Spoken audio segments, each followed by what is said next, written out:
These are the 16 motorcycles that nobody with common sense is buying in 2025. From failed revivals to overpriced gimmicks, they're quietly collecting dust in showrooms nationwide. Stick around for number 1. It's the bike nobody expected to fail this hard. Number 16. Harley-Davidson Sportster S. On paper, this looks like a bold step forward for Harley-Davidson. But in reality, the Sportster S is an uncomfortable detour that leaves many riders behind.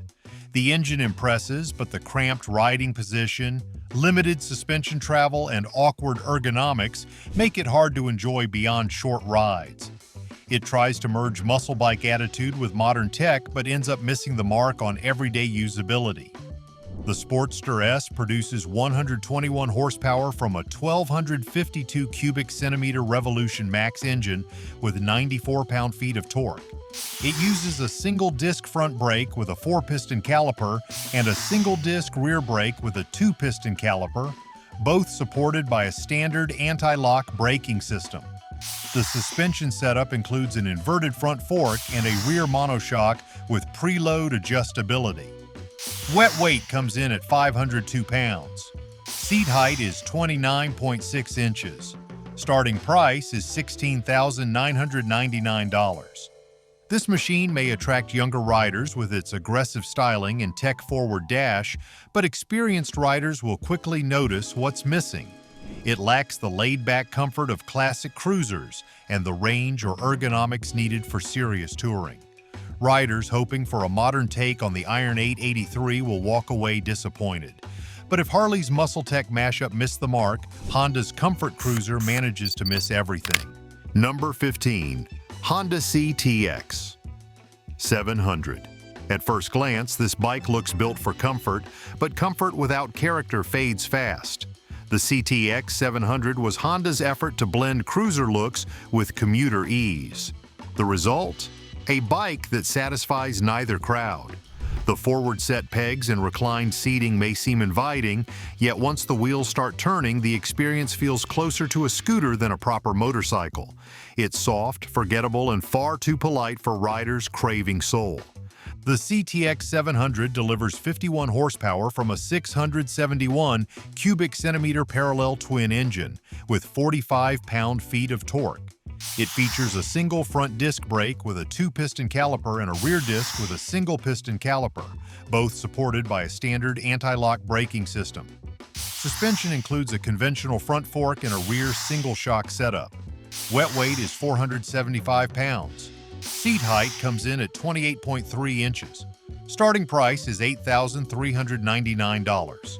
For new riders, it may check a few boxes, but for experienced cruisers, it's just too bland. It lacks torque character and real road presence. With limited upgrade options and weak community support, the CTX ends up as filler in a segment built on personality. And speaking of bikes that play it safe, here comes one that tries too hard to be bold and ends up a bloated identity crisis. If you're liking the lineup so far, give this video a thumbs up and tell us in the comments which ride speaks to your style. We're reading every one. Number 14. BMW R18. Classic. Built with precision but lacking in pulse, the R18 chases the American dream through a German lens and ends up delivering something more polished than personal. From its oversized bodywork to its quirky ergonomics, this bike struggles to connect with the core cruiser crowd. It is big, heavy, and powerful, but not in the ways that matter most when you're chasing the horizon. The R18 delivers 91 horsepower from an 1,802 cubic centimeter boxer twin engine with 116 pound-feet of torque. It features dual front disc brakes with 4-piston calipers and a single rear disc with a 2-piston caliper, all equipped with a standard anti-lock braking system. Suspension includes telescopic forks up front and a cantilever monoshock in the rear. Wet weight tips the scales at 876 pounds. Seat height measures 28 inches. Starting price is $19,995.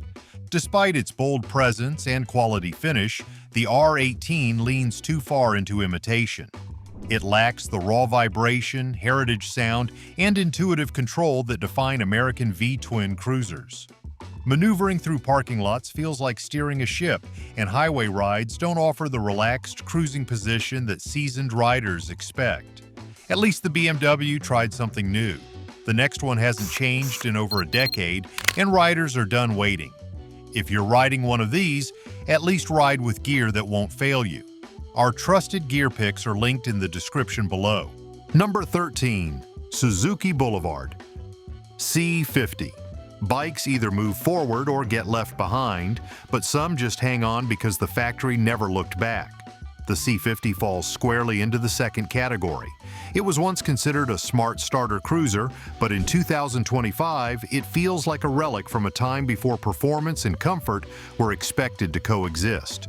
Riders today expect more than just classic looks. They want responsive handling, modern braking, and a smooth ride. The C50 delivers none of that. The C50 makes 45 horsepower from an 805 cubic centimeter V twin engine with 46 pound-feet of torque. It uses a single-disc front brake with a dual-piston caliper and a drum rear brake without any form of anti-lock braking system. The suspension features traditional telescopic front forks and dual rear shocks with 5-way preload adjustment. Wet weight comes in at 611 pounds. Seat height is 27.6 inches. Starting price is $9,149. While it does have a classic cruiser silhouette and shaft drive reliability, the C50 is simply too dated for today's riding environment. The lack of anti-lock braking system, outdated suspension, and underwhelming power delivery all make this bike feel outclassed. There is little customization support, minimal modern rider aids, and very little long-term appeal for anyone beyond brand loyalists. Now let's swing from outdated to over-designed, because Ducati's next entry proves that muscle doesn't always mean rideability. Number 12. Ducati Diavel VA4. It looks like a beast and sounds like trouble, but the Diavel VA4 is more sculpture than saddle. Ride it long enough and the compromises catch up fast. Ducati built this bike for short sprints and photo shoots, not long hauls or relaxed weekend rides. For the kind of rider who values torque durability and riding comfort over flash, this machine is all muscle and no backbone. The Diavel V4 produces 168 horsepower from an 1158 cubic centimeter V4 engine with 93 pound-feet of torque. It comes with dual front disc brakes with 4-piston calipers and a single rear disc with a 2-piston caliper, all managed by a cornering anti-lock braking system. Suspension includes a fully adjustable inverted front fork and a fully adjustable rear monoshock. Wet weight is 576 pounds. Seat height is 31.1 inches. Starting price is $26,695. This is not a machine you buy for comfort or value. It is a machine you buy to impress, and that wears thin fast. The aggressive riding position wears out your wrists, the hard seat punishes your spine, and the throttle tuning feels twitchy in traffic. Even for experienced riders, the Diavel can feel more like a liability than a thrill. Sculpted power may disappoint, but watered-down classics might be even worse. Let's look at a bike that never evolved past mediocrity. Number 11. Yamaha Bolt R-Spec. Built to split the difference between showroom flash and real-world function, the Bolt R-Spec ends up forgettable. Outpaced, outgunned, and out of step with what riders want today. The styling may still turn a few heads, but the performance and ride quality have been passed by nearly every competitor in its class. The Bolt R-Spec produces 51 horsepower from a 942 cubic centimeter air-cooled V-twin engine with 58 pound-feet of torque. It is equipped with a single-disc brake on both the front and rear wheels using 2-piston calipers and includes a standard anti-lock braking system. Suspension includes conventional telescopic front forks and twin rear shocks with piggyback reservoirs. Wet weight is 546 pounds. Seat height measures 27.2 inches. Starting price is $9,099. While the Bolt offers a low seat and simple control layout, it suffers from a rough ride, poor lean angles, and outdated engineering. The engine is sluggish off the line, and the vibration at cruising speeds quickly becomes uncomfortable.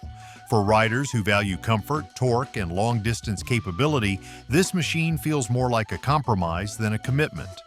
If the Bolt felt outdated, the next one had every chance to lead, yet still stalled in its own potential. Number 10. Moto Guzzi 5 85 TT. For riders who crave simplicity and soul, this Italian machine should have been a classic, but instead it's stalled at the starting line. It promises charm and heritage, but what it delivers is a half-hearted effort that struggles to justify its place in a competitive market. The V85 TT makes 100 horsepower from its 853 cubic centimeter V-twin engine, delivering 60 pound-feet of torque. It uses a shaft drive, dual-disc front braking system, and long-travel suspension with over 6 inches of travel. Wet weight comes in at 564 pounds with a seat height of 32.7 inches. Starting price is $12,190.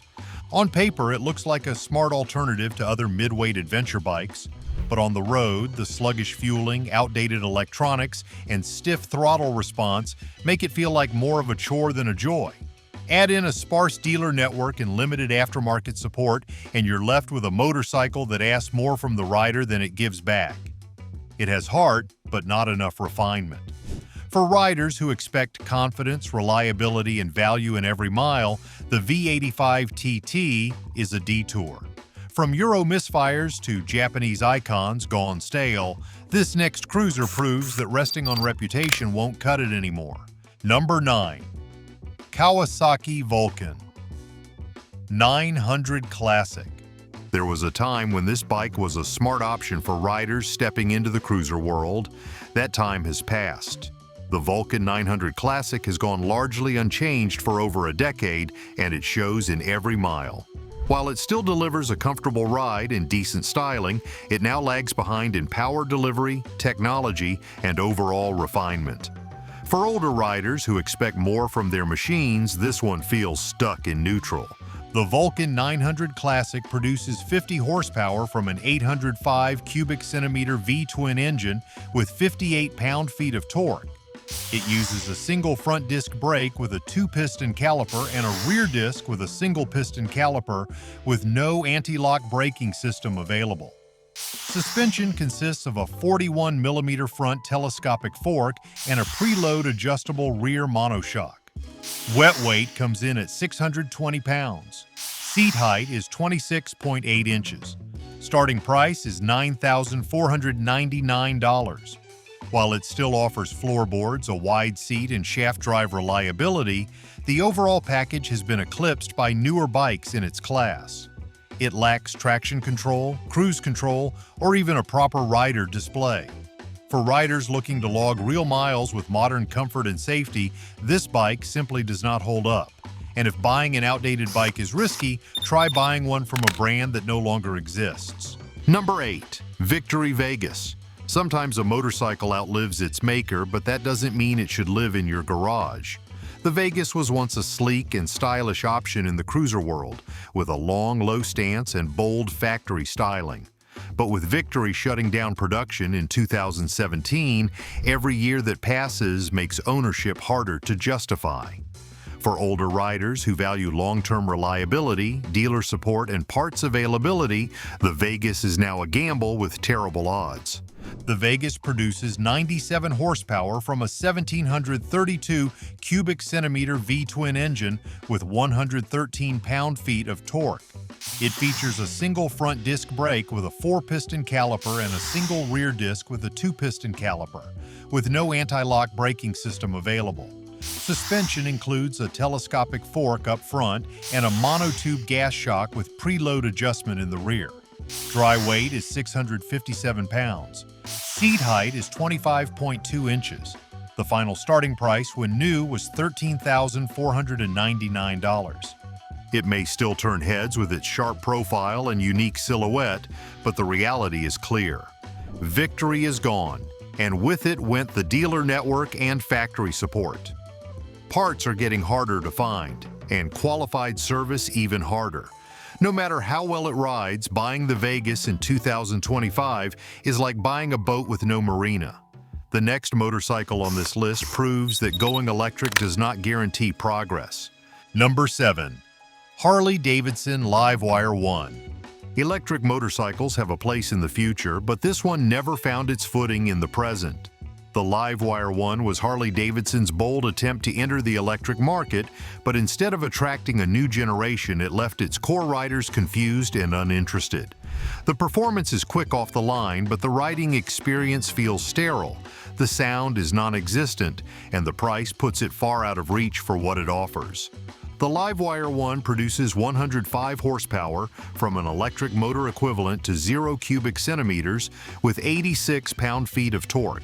Braking is handled by dual front disc brakes with 4 piston calipers and a single rear disc with a 2-piston caliper, supported by a cornering anti-lock braking system. Suspension includes a fully adjustable Showa big piston front fork and a fully adjustable rear monoshock. Wet weight is 561 pounds. Seat height is 30 inches. Starting price is $22,799. Riders used to the throb of a V-twin will find no character in the LiveWire's silent hum. Charging infrastructure remains limited, range anxiety is real, and long touring rides are nearly impossible without careful planning. For a brand built on open roads and low-end torque, this electric experiment misses the mark. From futuristic silence to bloated luxury, the next bike proves that too much tech can suck the soul out of the ride. Number 6. Honda Goldwing Tour DCT. Touring motorcycles are supposed to offer comfort, range, and practicality for the long haul.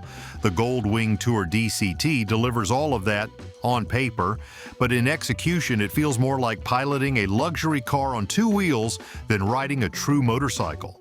The automatic transmission removes rider connection, and the overall size and complexity make it a burden in daily use. For seasoned riders who enjoy simplicity and mechanical feedback, this bike is too much of everything except soul.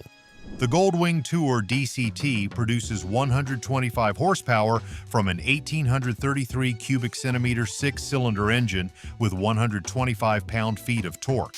Braking is handled by dual front disc brakes with 6-piston calipers and a single rear disc with a 3-piston caliper, backed by a combined anti-lock braking system. Suspension includes a double wishbone front setup and a single rear shock with electronic preload adjustment. Wet weight is 843 pounds. Seat height measures 29.3 inches. Starting price is $28,700. While it may appeal to tech-focused riders with features like navigation and an integrated sound system, the Goldwing has drifted far from its original mission. The sheer size, weight, and electronic complexity make it less of a motorcycle and more of a touring appliance. The next bike on this list proves that adding extra wheels does not always equal added value. Number 5. Yamaha Niken GT. Innovation can push boundaries, but when it loses touch with rider expectations, it turns into a novelty act. The Niken GT is one of the most unusual motorcycles on the road, and not always for the right reasons. With its 2 front wheels and leaning suspension system, it tries to blend cornering stability with sport touring comfort. What it delivers instead is a heavy, awkward machine that offers more questions than answers for traditional riders.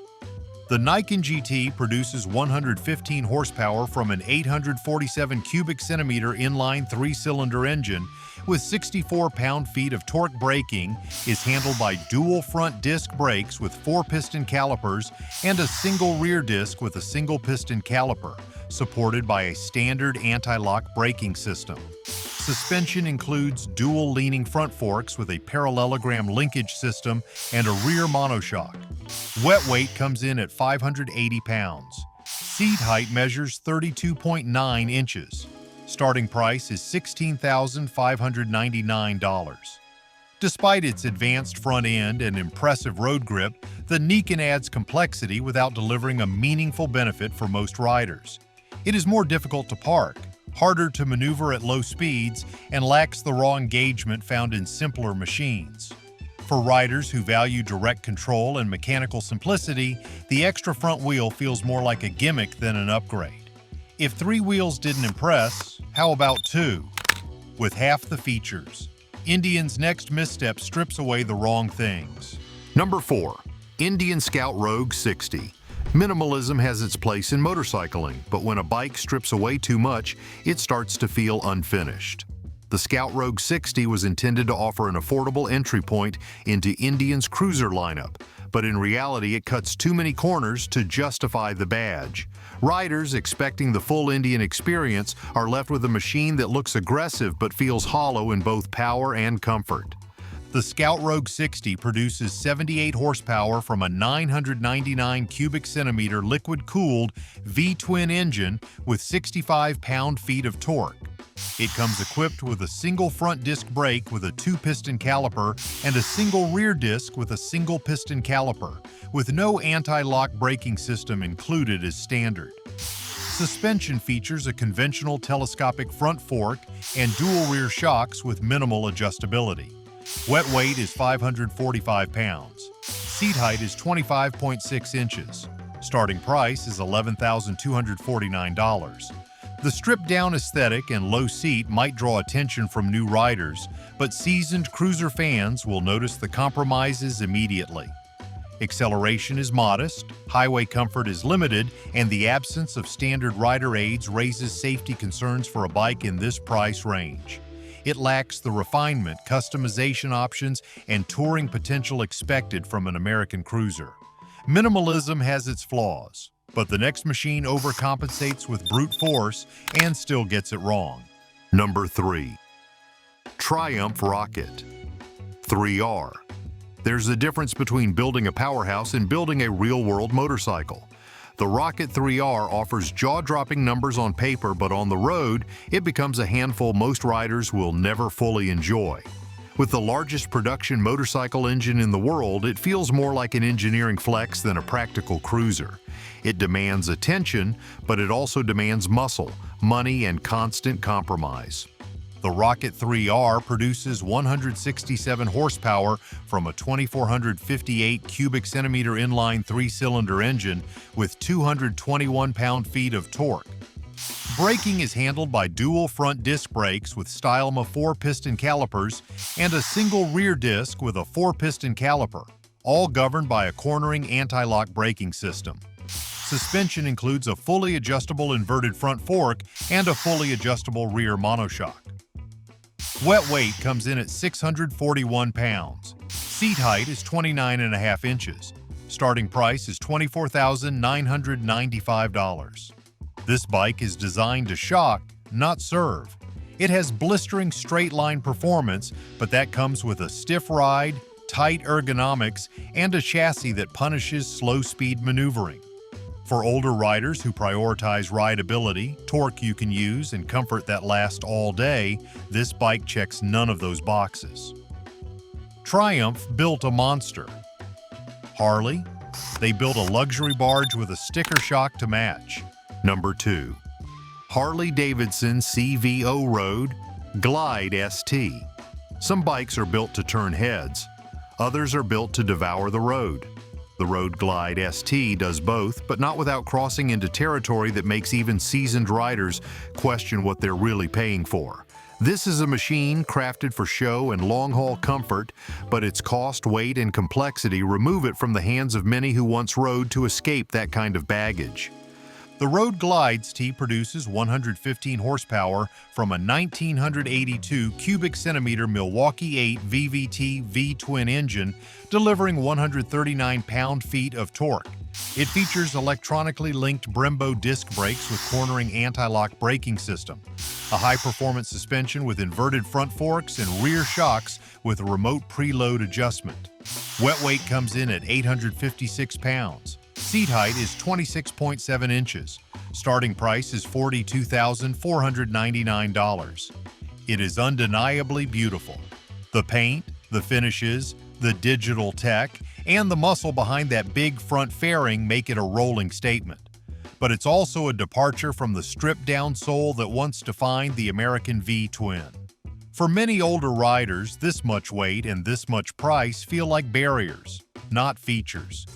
The Road Glide ST is best appreciated by those who can afford its statement and its compromises. The final bike on this list brings the attention back to pure function, with less chrome and more character. If you're into bikes built for real roads and real riders, hit that subscribe button. There's more where this came from. Number 1. Can-Am Ryker Rally. Some riders want a break from tradition, but not from power or road presence.